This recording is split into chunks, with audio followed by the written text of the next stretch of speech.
खताब ज़ीशान के लिए मैं अजीम खानका के अजीम सजादा नशीन पीर तरीकत राबर शरीयत साहबजादा पीर सैयद सईद अहमद गुजराती शाह साहब आपसे इल्तमास करूंगा वो अपने मलफूजात से हमारे सीनों को मुनव्वर करेंगे। आप अहबाब की मोहब्बतों में मोहब्बतों का इजहार कीजिए। नारे तकबीर, जरा बोल के नारे तकबीर, नारे तकबीर, नारे रिसालत, नारे रिसालत, नारे हैदरी, नारे हैदरी। साहबजादा पीर सैयद सईद अहमद शाह साहेब गुजराती।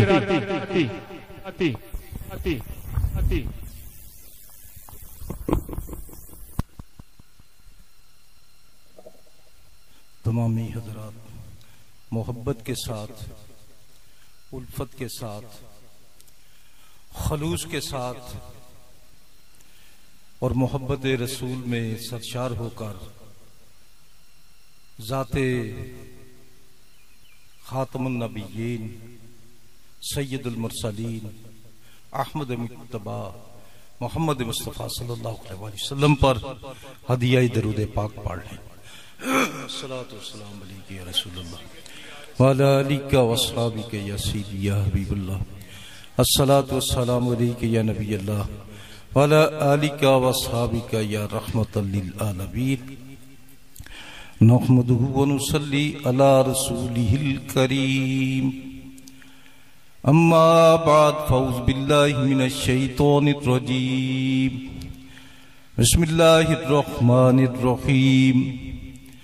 वलिल्लाहि अलन नासि हिज्जुल बैति मन इस्तताअ इलैहि सबीला।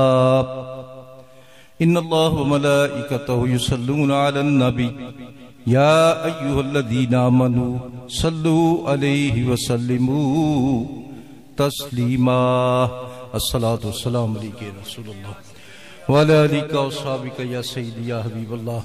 अस्सलातु वस्सलामु अलैका या नबी अल्लाह व अला आलिका व अस्हाबिका या रहमतल लिल आलमीन। रब्बि इश्रह ली सदरी व यस्सिर ली अमरी वहलुल उक़दतम मिन लिसानी यफ़क़हू क़ौली। बरादरान इस्लाम, सामीन मुहतरम और जनाब मुहतरम हज़रत पीर सैयद गुलाम मोहिउद्दीन शाह साहब आस्ताना आलिया दौलत शरीफ व हजरत हाजा दाइमुल हजूरी कसूरी अलैहि रहमा।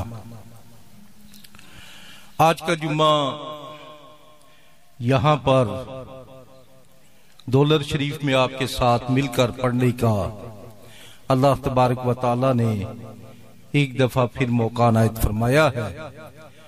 बारगाह इलाही में ये दुआ है कि अल्लाह तबारक व तआला हमारे लिए इस जुम्मा को जरिया नजात बनाए और खुदावंद कद्दूस हम सबको हुजूर की गुलामी में रखे, गुलामी में मारे, गुलामी में उठाए और कल क़यामत के दिन सरकार मदीना की शफात नसीब फरमाए। सामिनी मुहतरम, सोच रहा था कि जिलहज का महीना शुरू होने वाला है, शायद आज रात को मरकजी रोयत हलाल कमेटी का इजलास भी हो जाएगा और हज के मुतल्लिक कुरान और हदीस की रोशनी में चंद मरूज़ात आपकी खिदमत में पेश करूं, लेकिन उसके साथ साथ एक ऐसा वाकया जो कि हालिया दिनों में रूनमा हुआ, उस पर रोशनी डालना भी ज्यादा जरूरी समझता हूं। तो मैंने सोचा कि जो ज्यादा जरूरी बात है वो आपके सामने मैं बयान कर दूं। पिछले दिनों पाकिस्तान में हमारी सुप्रीम कोर्ट ऑफ पाकिस्तान ने एक फैसला दिया जिसमें एक शख्स था जिसका नाम था मुबारक अहमद सानी, जो कि कादियानी था। उसको सजा हो चुकी थी निचली अदालतों से। उस पर इल्जाम यह था कि उसने तफसीर सगीर, ये कादियानियों की एक तफसीर है, उसका नाम है तफसीर सगीर, उसकी इशाअत की और उसकी तकसीम की। उस पर पर्चा हुआ तबलीग के सिलसिले में और उसको सजा भी हुई। लेकिन हमारे चीफ जस्टिस ऑफ पाकिस्तान कादी फायद ईसा साहब ने उसको ये कह के बरी कर दिया कि पाकिस्तान में हर किसी को मजहबी आजादी हासिल है, लिहाजा इसने अगर अपने मजहब की तबलीग की है तो इस पर कोई कानूनी गिरफ्त भी नहीं। और उसके साथ साथ अल्लाह तबारक व तआला ने कुरान मजीद की हिफाजत की जिम्मेदारी खुद ले रखी है और उसने कुछ आयात को भी अपने फैसले में कोट किया। आयात तो कुछ ज्यादा है, मैं मिसाल के तौर पर आपके सामने एक आयत पेश करता हूं। उसने कहा इन्ना नहनु नज़्ज़लना ज़िक्र व इन्ना लहू लहाफ़िज़ून। ये कुरान मजीद की एक आयत करीमा है जिसका माना है कि हमने कुरान मजीद को नाज़िल किया और इसकी हिफाजत की जिम्मेदारी हमारे सारे है। तो उसने अपने फैसले में लिख दिया कि अगर हिफाजत की जिम्मेदारी अल्लाह ने उठा रखी है तो ये कुरान मजीद तब्दील नहीं हो सकेगा। चूंकि हमारा ये मौक़िफ़ है कि मर्ज़ई अपने कुरान मजीद में तखरीफ करते हैं, तखरीफ लफ्जी भी और तखरीफ मानवी भी। आप अगर मेरे सामने आएंगे ना तो मैं आपको अगर सुनाऊंगा तो ये समझूंगा कि पूरा मजमा सुन रहा है, क्योंकि आप मोहब्बत के साथ सुन रहे हैं। मेरा कहने का मकसद ये है। आप इधर आए, मेरे सामने बैठे। तखरीफ मानवी का ये मतलब है कि माने में तब्दीली कर दी। तखरीफ लफ्जी का ये मतलब है कि लफ्ज में तब्दीली कर दी। जो कादियानी है ये तखरीफ मानवी भी करते हैं, तखरीफ लफ्जी भी करते हैं और तखरीफ मनसबी भी करते हैं। तखरीफ लफ्जी का मतलब है लफ्ज को बदल दिया, जेर जबर पेश का फर्क, माना बदल जाता है। अरबी जो है ना इतनी फसाहत और बलागत वाली जुबान है कि इसका जेर से जबर का फर्क डाल दे तो माना बदल जाता है। सरकार का जमाना है, इंताकिया के कुछ लोग बारगाह रिसालत में हाजिर हुए, अर्ज की या रसूलल्लाह या नबी अल्लाह, इंताकिया का एक वफद आपसे मिलने के लिए आया। आपने फरमाया उनको मिला दिया जाए। मुलाकात हुई तो उन्होंने कहा या रसूलल्लाह या नबी अल्लाह, हम वफद की सूरत में आए हैं और आपकी बारगाह में कोई खाली हाथ नहीं कभी गया, हम एक छोटा सा मुतालबा लेकर आए हैं। तो मेरे आका ने फरमाया क्या मुतालबा है? तो उन्होंने कहा कि कुरान मजीद में लफ्ज आ गया फ़अबऊ अन यदय्यिफूहुमा। जो हुफ़ाज़ कराम है वो समझते हैं 16वें पारे में सूरह काफ में हजरत हिज़र अलैहिस्सलाम का हजरत मूसा अलैहिस्सलाम का वाक़या है। हजरत हिज़र अलैहिस्सलाम मूसा अलैहिस्सलाम जो थे वो एक गांव में गए जिसका नाम था इंताकिया। आपने वहां से चूंकि मुसाफिर थे खाना तलब किया, उस जमाने के मुताबिक उन्होंने खाना नहीं दिया, तो कुरान मजीद में आ गया फ़अबऊ अन यदय्यिफूहुमा। इंताकिया वालों ने खाना देने से इनकार कर दिया। आपने हाला उनके वो जो थी ना दीवार गिरने वाली थी उसको भी सीधा किया, सारा काम भी किया। उधर हजरत मूसा अलैहिस्सलाम ने अर्ज की कि ए हिज़र अलैहिस्सलाम, हम जो इनसे खाना मांग रहे हैं हम मजदूरी मांगे, हमने काम किया है। तो इन्होंने मजदूरी भी नहीं दी, खाना भी नहीं दिया। मजदूरी चलो इसलिए नहीं दिया, हमने अपनी मर्जी से काम किया है। एक्चुअली वो दीवार जो थी उसके नीचे खजाना था और यतीम बच्चों का था, और अल्लाह ने हुक्म दिया था हजरत ईसा अलैहिस्सलाम को इसको सीधा कर दिया जाए। अगर ये गिर गई तो जाहिर है वो खजाना यहाँ हो जाएगा, सामने आ जाएगा और लोग लूट लेंगे। तो आपने वो काम भी किया, हिज़र अलैहिस्सलाम भी, यूशा बिन नून भी, हजरत मूसा अलैहिस्सलाम ने भी, और गांव वालों ने अपने मुसाफिरों को वैसे ही खाना बनता था, खाना भी नहीं दिया। तो कुरान मजीद में वो वाकया आ गया। तो इंताकिया के वफद ने ये अर्ज की या रसूलल्लाह ये तब्दीली चाहते हैं। क्या तब्दीली चाहते हो? बे की बजाय ते फरमा दे। जो अरबी को समझते हैं वो उनको पता है कि फ़अबऊ और फ़अताऊ इसका माना उलट हो जाता है। अबऊ उन्होंने इनकार किया, अताऊ वो लेकर आए। माना बदल जाएगा। मेरे आका का चेहरा सुर्ख हो गया। आपने फरमाया, इन ताकिया वालों सुन लो, कायनात बदल सकती है, जमीन फट सकती है, आसमान तबाही के लिए जबड़े खोल सकता है, सितारे गिर सकते हैं, चांद के टुकड़े टुकड़े हो सकते हैं, सूरज मशरक की बजाय मगरब से तुलू हो सकता है, समुद्रों के पानी खुशक हो सकते हैं, कायनात में तगय्युर और तबद्दुल आ सकता है, लेकिन कुरान का एक हरफ भी तब्दील नहीं हो सकता। आपने इनकार कर दिया। अल्लाह तबारक व तआला का ये कलाम कुरान मजीद, इसका एक एक हरफ, एक एक शब्द, मद, जेर, जबर पेश अल्लाह तबारक व तआला ने महफूज फरमाई और फरमाया, इन्ना नहनु नज़्ज़लना ज़िक्रा व इन्ना लहू लहाफ़िज़ून, कि हमने कुरान मजीद को नाज़िल किया और इसकी हिफाजत की जिम्मेदारी हमारे साथ है। तो फायद ईसा साहब ने कहा, चूंकि हिफाजत की जिम्मेदारी अल्लाह के साथ है, अगर ये तहरीफ करते भी हैं तो इससे हमें कोई फर्क नहीं पड़ेगा, मुसलमानों को ना ही कुरान को। और दूसरी ये बात कि यहां पर पाकिस्तान में सबको मजहबी आजादी हासिल है, तो कादी ईसा साहब ने वो लिखा कि इसको बरी किया जाए। मुबारक अहमद सानी था कादियानी। पहले तो मैंने अर्ज किया कि ये तहरीफ मानवी भी करते हैं, तहरीफ लफ्जी भी करते हैं और तहरीफ मनसबी भी करते हैं। तहरीफ मनसबी क्या है? वो आयात जो अल्लाह तबारक व तआला ने सरकार की शान में नाज़िल फरमाई, आप सल्लल्लाहु अलैहि वसल्लम की शान में, वो मिर्जा गुलाम अहमद कादियानी नाउज़ु बिल्लाह कहता है कि ये मेरी शान में अल्लाह ने नाज़िल फरमाई। अस्तगफिरुल्लाह, नकले कुफर न बाशत।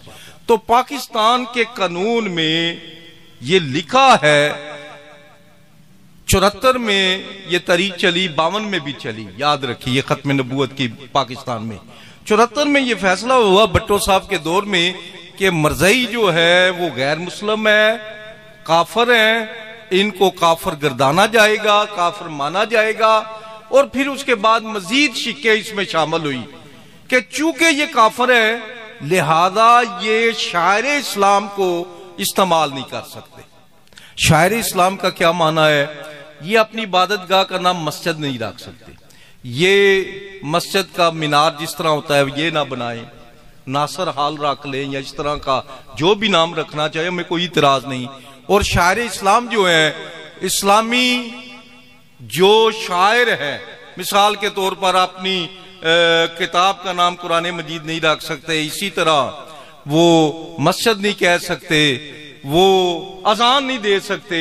जो भी इस्लाम के शायर है जिनसे पता चलता है ये मुसलमानों की इबादतगाह है या लोग मुसलमान है, वो इस्तेमाल नहीं कर सकते।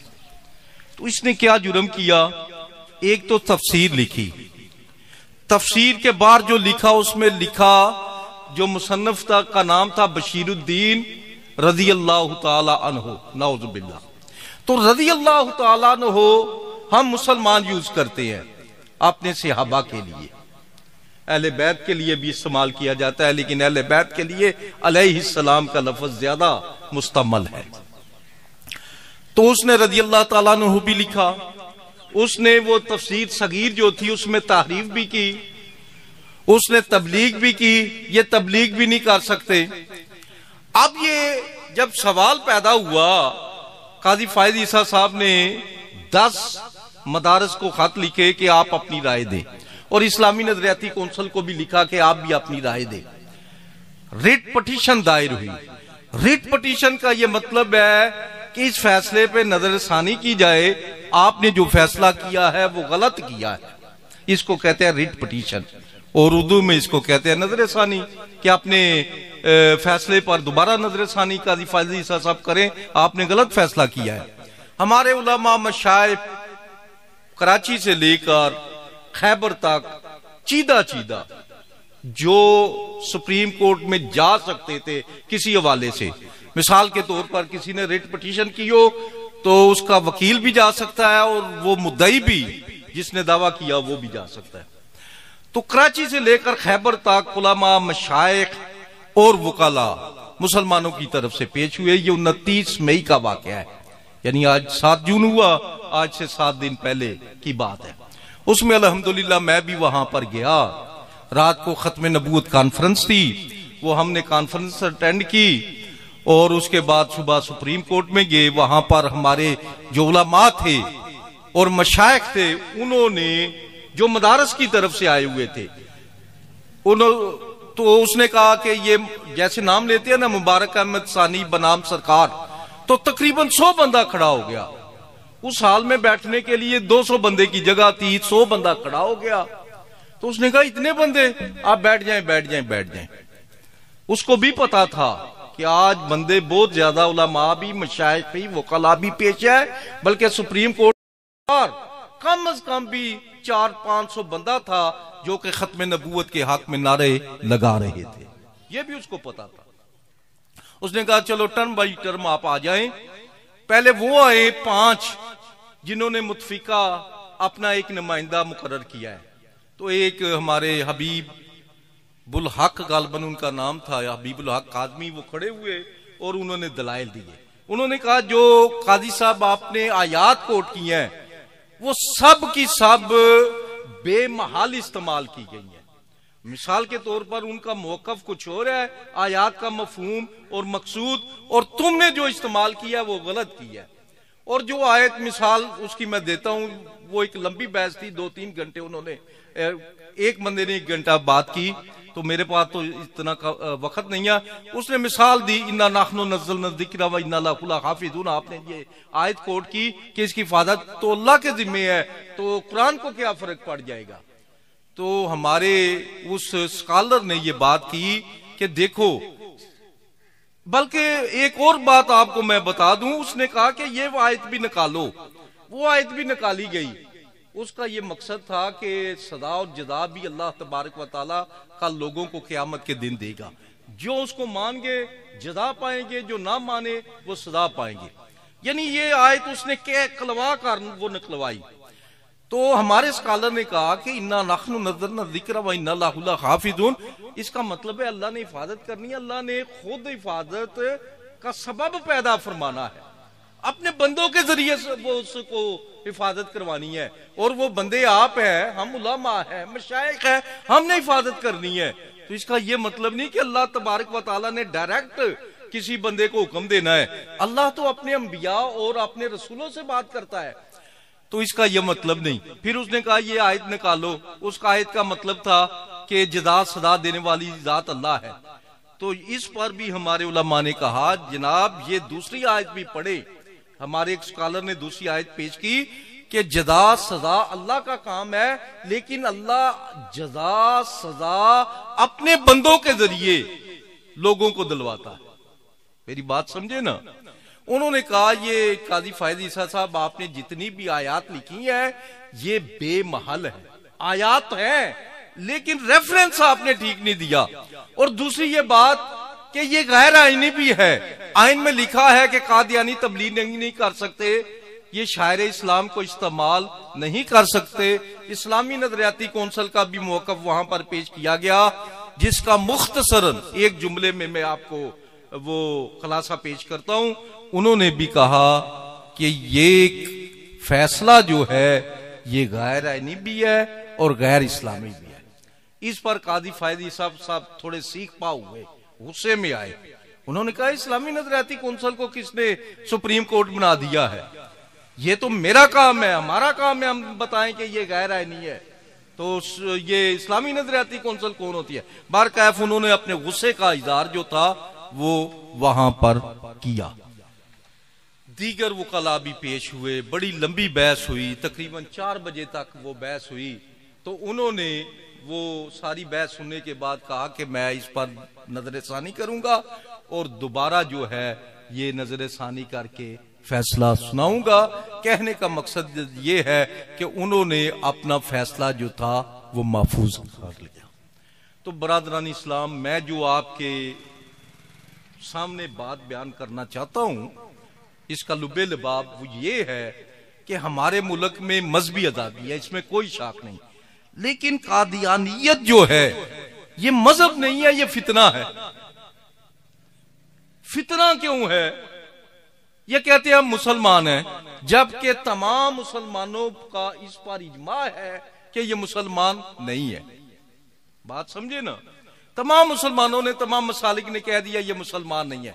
फिर वो कहते हैं जी हम कलमा पढ़ते हैं, ला इलाहा इल्लल्लाह मुहम्मद रसूलुल्लाह, तो आप हमें मुसलमान क्यों नहीं मानते?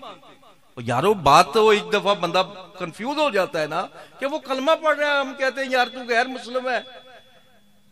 अल्लाह अकबर। तो उसका जवाब सुन ले। मैं कहता हूं ला इलाहा इल्लल्लाह मूसा रसूलुल्लाह, तो क्या यहूदी मुझे यहूदी मान लेंगे? वो बोले ना यहूदी नहीं मानेंगे। क्यों नहीं मानेंगे? कि मैं ला इलाहा इल्लल्लाह मूसा रसूलुल्लाह कहता हूं तो ला इलाहा इल्लल्लाह मोहम्मद रसूलुल्लाह भी तो कहता हूं, हजरत मूसा के बाद भी तो नबी मानता हूं ना। इसी तरह मैं कहता हूं ला इलाहा इल्लल्लाह ईसा रूहुल्लाह ईसा रसूलुल्लाह, तो क्या ईसाई मुझे ईसाई मान लेंगे? वो कहेंगे नहीं। क्यों? इसलिए कि तुम मजीद कलमा भी तो एक पढ़ते हो, ला इलाहा इल्लल्लाह मोहम्मद रसूलुल्लाह, तो ईसा के बाद भी तो नबूवत का एक ऐलान करते हो। इसी तरह अल्लामा साहब हम कादियानियों को मुसलमान नहीं मानते, इसलिए कि वो ला इलाहा इल्लल्लाह मोहम्मद रसूलुल्लाह अगर पढ़ते हैं तो उसके बाद कादियानी का भी कलमा पढ़ते हैं और वो कहते हैं कि आप सल्लल्लाहु अलैहि वसल्लम के बाद मिर्जा गुलाम अहमद कादियानी भी नबी है। अस्तगफिरुल्लाह नकले कुफर कुफर नबाशा। तो आप मेरी बात को समझ गए ना।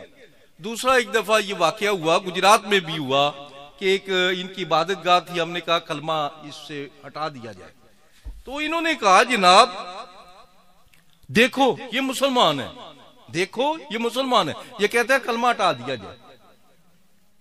क्यों कलमा हटा दें?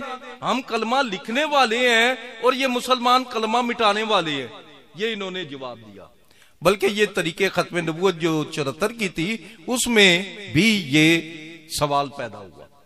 तो हमारे किबला वालिद गिरामी साहबजादा महमूद शाह साहब गुजराती अलैहि रहमा जिंदा थे उस वक्त, अल्हम्दुलिल्लाह उन्होंने 74 की तरीके खत्म नबूवत में भी जेल काटी, कैदोबंद की सोबतें हासिल की, 52 की तरीके खत्म नबूवत में भी वो जेल में रहे और तरीके पाकिस्तान में भी वो जेल में रहे, और अल्हम्दुलिल्लाह उन्हें इन काफिशों के सिलसिले में गोल्ड मेडल भी मिला। तो किबला वालिद गिरामी के पास जब ये मसला आया कि उन्होंने कहा कि हम कलमा लिखने वाले हैं और ये कलमा मिटाने वाले हैं, ये कैसे मुसलमान है? तो किबला वालिद गिरामी ने फरमाया देखो एक बोतल है उसमें रूह अफ़ज़ा है, उसके ऊपर तुम रूह अफ़ज़ा लिखो। एक बोतल है उसमें शराब है, उसके ऊपर शराब लिखो। अगर तुम शराब की बोतल पर रूह अफ़ज़ा लिखोगे और रूह अफ़ज़ा की बोतल पर शराब लिखोगे तो हम तुम्हें ऐसा करने की इजाजत हरगिज़ नहीं देंगे। बात समझे? ये मुसलमानों को वर्गलाते हैं, ये मुसलमानों को अपने वो जाल में फंसाते हैं, ये मुसलमान बनकर तबलीग करते हैं। इसलिए इन पर यह पाबंदी है कि तुम मुसलमान बनकर तबलीग नहीं कर सकते, तुम फितरा हो। और याद रखिए सहाबा के दौर में इनको कत्ल किया जाता था, जो मुर्तद हो जाता था ना बंदा, उसकी सजा कत्ल थी। हमारे एक स्कॉलर ने यह बात भी वहां पर की कि देखिए काजी फायद ईसा साहब, हम अमन पसंद लोग हैं, हम किसी से झगड़ा नहीं चाहते, यहां पर इम्तनाए यहूदियत का कानून नहीं है। इसका क्या माना है? इसका ये माना है कोई यहूदी है अपने मजहब के मुताबिक कानून के मुताबिक तबलीग करे, में कोई फर्क नहीं। इम्तनाए ईसाइयत का कानून नहीं है हमारे मुल्क में। कोई ईसाई है उसकी मर्जी है, अपने दीन पर रहे, तबलीग करे, इबादत करे, हिंदुओं पर कोई पाबंदी नहीं। लेकिन इन पर यह पाबंदी है। क्यों है पाबंदी? वो इसलिए कि ये मजहब नहीं, ये एक फितना है, और फितने को खत्म करना, अल फितना तो अशद्दु मिनल कत्ल, कत्ल से भी ज्यादा वो फितना जो है वो सख्त होता है। तो इस फितने को 74 में खत्म किया गया और तमाम मसालिक ने ये कहा कि ये मरज़ई जो है, कादियानी जो है या लाहौरी जो है, ये गैर मुस्लिम हैं। अब आपके ज़हन में ये सवाल पैदा होगा, ये लाहौरी का लफ्ज मैंने क्या बोल दिया? लाहौर में तो बहुत से लोग रहते हैं, सियासी भी, मजहबी भी, बल्कि दाता की नगरी है। ये लाहौरी ग्रुप उनको कहते हैं हम जो मिर्जा गुलाम अहमद कादियानी को मुजद्दद मानते हैं। और ये मिर्जा गुलाम अहमद कादियानी ऐसा बदबख्त है कि इसने step by step, बतदरीज, Aahista Aahista नबी होने का दावा किया। पहले इसने कहा मैं मुजद्दद हूं, फिर इसने कहा कि मैं जिल्ली नबी हूं, फिर इसने कहा कि मैं पूरे का पूरा नबी हूं। और इसका एक शेर है, मुझे वो याद है कि यहां तक बदबख्त ये चला गया कि इसने कहा मनम मसीह जमा, मनम मसीह जमा, मनम कलीमे खुदा, मनम मोहम्मद के अहमद मुज्तबा बाशद। नाउजुबिल्लाह, इसने कहा मैं ही जमाने का ईसा हूं, मैं ही जमाने का मूसा हूं, मैं ही जमाने का अहमद हूं, और नाउजुबिल्लाह मैं ही जमाने का मोहम्मद हूं। तो दो ग्रुप है, एक लाहौरी ग्रुप है जो इसको मुजद्दद मांगता है, वो भी काफिर है। इसलिए कि मिर्जा गुलाम अहमद कादियानी को ही हम काफिर मानते हैं, तो उसको मुसलमान मानने वाला भी काफिर हो जाता है। ये याद रखे, अगर कोई मुजद्दद मानना तो ऊपर की बात है, कोई उसको मुसलमान ही माने तो वो भी काफिर हो जाता है। तो जो मुजद्दद मानते हैं हम उनको भी काफिर समझते हैं, और जो उसको नबी मानते हैं हम उनको भी काफिर समझते हैं। तो ये मिर्जा गुलाम अहमद कादियानी का जो मजहब है, ये कोई मजहब नहीं है, ये कोई दीन नहीं है, बल्कि फितना है। और हमारे स्कॉलर ने ये बात उधर भी की कि देखो यहां पर ईसाइयत पर या यहूदियत पर या हिंदुइज्म या किसी को भी कोई दीन हो, मजहब हो, हाँ एक लफ्ज याद रखें कि बाकी मजहब है, इस्लाम दीन है। इस्लाम दीन है। अल यौम अकमलतु लकुम दीनकुम व अतममतु अलैकुम निअमती व रदीतु लकुमुल इस्लाम दीना। ये आखिरी आयत हुज्जतुल विदा के मौका पर नाज़िल हुई, और एक यहूदी ने कहा कि अगर हम पर ये आयत नाज़िल हो जाती तो हम उस दिन को ईद का दिन मनाते। तो सैयदना उमर फारूक ने फरमाया कि वो दिन हमारे लिए ईद का दिन है, इसलिए कि वो यौम अरफात भी था और जुमातुल मुबारक का दिन भी था। तो कहने का ये मकसद है कि ये उलमा और मशाइख और वकाला 29 मई को सुप्रीम कोर्ट में काजी फायद ईसा साहब की अदालत में पेश हुए, और हमने ये उनके सामने बात बयान की कि मरज़ई जो है ये मजहब नहीं है, तुम ये कहते हो मजहबी आजादी है। उसने एक रेफरेंस दिया था आइन से कि पाकिस्तान में सबको मजहबी आजादी है, तो हमने कहा ये मजहब नहीं है, ये तो एक फितना है, ये तो मुसलमानों को वर्गलाते हैं। ये कहते हैं हम मुसलमान हैं, आए, ये मस्जिद का नाम इस्तेमाल करते हैं, अदान देते हैं, अब इन पर पाबंदी लग चुकी है, ये अदान नहीं दे सकते, मस्जिद का लफ्ज इस्तेमाल नहीं कर सकते, रज़ी अल्लाह तआला अन्हु अपने जो बड़े हैं उनके लिए इस्तेमाल नहीं कर सकते। और हमारे एक स्कॉलर ने बताया, ये देखो तफसीर सगीर जो है जिसमें तहरीफ तो अंदर की बात है, काजी साहब आपने ये तफसीर पढ़ी है? काजी साहब ने कहा जी मुझे पढ़ने की क्या जरूरत है, मैंने पढ़ के को क्या कर रहा है। तो हमारे वो स्कॉलर ने कहा ये देखो इसका पहला सफा है, इसमें लिखा है बशीरुद्दीन रज़ी अल्लाह तआला अन्हु, ये भी कानून के भी खिलाफ है और इस्लाम के भी खिलाफ है। तो ये अल्हम्दुलिल्लाह 29 मई को रेट पटिशन वहां पर पेश की गई, वहां पर हमारे उलमा ने भी दलाइल दिए, वकला ने भी दिए, मर्ज़इयों को भी मौका मिला, उनके भी दलाइल सुने काजी फायद ईसा साहब ने, और फिर उन्होंने अपना फैसला पेंडिंग कर लिया। अब कहने का यह मकसद है, आप लोगों की जिम्मेदारी है कि आप इस फितना से खुद भी बचें और अपने भाइयों को भी बचाएं। ये बड़ा लालच देते हैं कि आपको बाहर ले जाएंगे, कागज ले देंगे, फलां कर देंगे, रिश्ता दे देंगे, तो रिश्ते तो हो जाते हैं, कागज भी बन जाते हैं, दुनिया तो उसकी संवर जाती है, लेकिन आखिरत उसकी बर्बाद हो जाती है। लिहाजा इनसे बचो, इनसे अपने आप को दूर रखो, कता ताल्लुक रखो, और कानून को अपने हाथ में ना लो। अगर कोई ऐसी बात होती है तो कानून के मुताबिक वो कार्रवाई की जाए। और अल्हम्दुलिल्लाह हम कानून के मुताबिक यहाँ की अदालतों में भी लड़ने के लिए तैयार है और इसके सिलसिले में जो पैगाम है लोगों को वो भी पहुंचाने के लिए हम तैयार हैं। आज का जुम्मा हम आस्ताना आलिया दौलत शरीफ हाजा दाइमुल हजूरी कसूरी अलैहि रहमा के जो सजादगान में से थे उनके आस्थाने पर पढ़ रहे हैं और आपको भी मुबारकबाद देता हूं कि इस आस्थाने की भी बड़ी काफशे, इस आस्थाने की भी बड़ी काफशे है। हजरत ख्वाजा गुलाम दस्तगीर रहमतुल्लाह अलैह वो पहले शख्स थे जिन्होंने मिर्जा गुलाम अहमद कादियानी को काफर करार देने का सबसे पहले फतवा सादर। तो आप खुशकिस्मत है, इस आस्थाने के साथ आप मुंसलिक हैं और हाजा दाइमुल हजूरी कसूरी के आप मानने वाले हैं। पीर शबीर अहमद शाह साहब रहमतुल्लाह अलैह के आस्थाने पर आप जुम्मतुल मुबारक अदा कर रहे हैं। तो ये कादियानी फितना है, कोई मजहब नहीं, इनसे महफूज रहें। और ये मुख्तलिफ हीलों बहानों के साथ मुसलमानों को गुमराह करने की कोशिश करते हैं। और एक बात अर्ज करता हूं, फिर उसके बाद चूंकि वक्त भी है जुम्मतुल मुबारक का, ये मेरा ख्याल है 3 बजे जुम्मा पढ़ते हैं। चलो बस आखिरी बात अर्ज करते हैं। अगर इस फितना के मुतालिक आपके ज़हनों में कोई सवाल हो तो वो बंदा सवाल भी कर सकता है। मरज़इयों के मुतालिक मैंने तफसील के साथ आपके सामने बयान कर दिया है कि अगर कोई सवाल भी किसी के ज़हन में हो तो वो भी कानून के मुताबिक हो या इस्लाम के मुताबिक हो, जुम्मे के बाद भी वो मुझसे पूछ सकता है। तो अर्ज ये कर रहा था कि 29 मई को ये रिट पिटीशन थी जो कि वहां सुप्रीम कोर्ट में, कि 29 मई को ये रिट पिटीशन थी जो कि वहां सुप्रीम कोर्ट में दाखिल हुई और कादी फायद ईसा साहब ने इस फैसला को महफूज किया।